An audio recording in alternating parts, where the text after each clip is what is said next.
Hey there, thank you so much for joining me. I'm assuming that you're here because you are either a curious man or you are a furious feminist, or somehow you got here on accident. Either way, thank you for being here with me today. So I want to begin with having you close your eyes and picture something with me, okay? Let's imagine that a man asks a woman to dinner. She expects him to pay for the meal, to hold the door open for her, to pull out her chair for her to sit. She doesn't worry about the cost of items on the menu because, well, if he brought her to this restaurant, he must be able to afford it. In fact, just by asking her out, he's necessarily assuming responsibility for this date, for transportation, for a well-devised itinerary, for any costs, from parking to the meal to the tip, etc. This is how a modern courtship begins, and women expect this on the whole. However, once the courtship is complete and these two lovebirds are married, the modern woman wants to become the decision maker suddenly, and her husband must abdicate the throne, or else this career woman will take her freedom that her money affords her and leave him in the dust. The allure of a man who takes charge, assumes responsibility for the quality of the woman's life, and makes calculated decisions wears off once the woman herself has to make sacrifices as a necessary part of benefiting from that dynamic. She has to allow the man to assume responsibility in order to benefit from him being responsible, but somehow she wants to abdicate her responsibility while keeping all of her freedom and agency.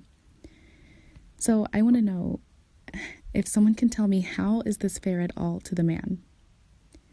Women want to benefit from the patriarchal construct that mandates male responsibility, but they are suddenly batting for the other team when they too have to take responsibility within that construct, taking charge of house and home and becoming submissive to the authority of the man as the breadwinner and provider. So girls, we can't have our cake and eat it too. We can't expect a man to take care of us and then tell him off when he has to assume a dominant role in order to take care of us.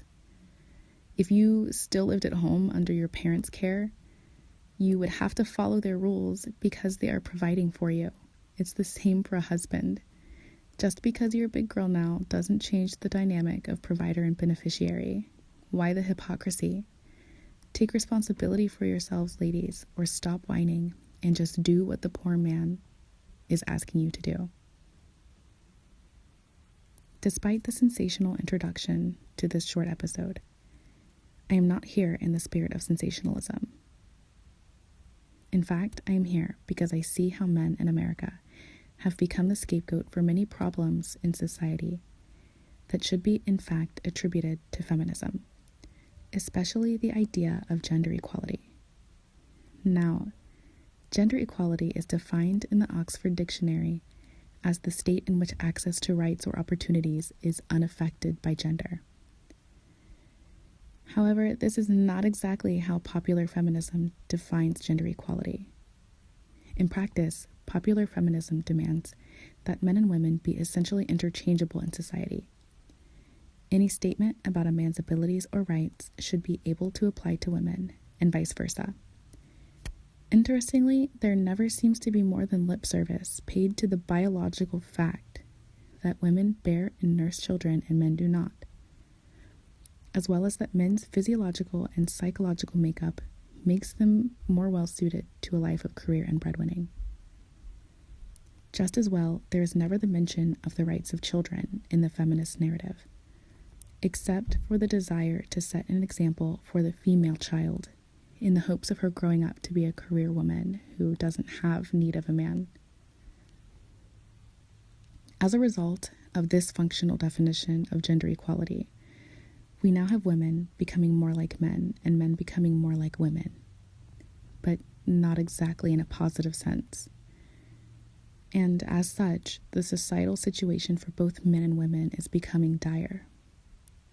However, men are suffering mostly in silence, while women are championing their own idea of freedom at the cost of the societal well-being of themselves, of men, and of family. And legislation and societal pressures are making it impossible for men to stand up for themselves. Men are not allowed to speak up, in fact, for fear of being ostracized by both women and men who have internalized this narrative that men are unnecessary, faulty, or somehow just inherently bad.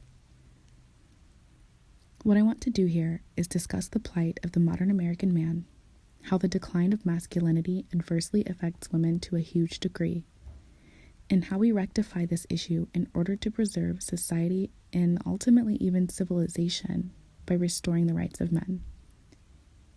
We will look at this through the lens of feminism, men's rights, monogamy, polygyny or polygamy, sexual norms and behavior, religion, history, biological sciences, social sciences, and others.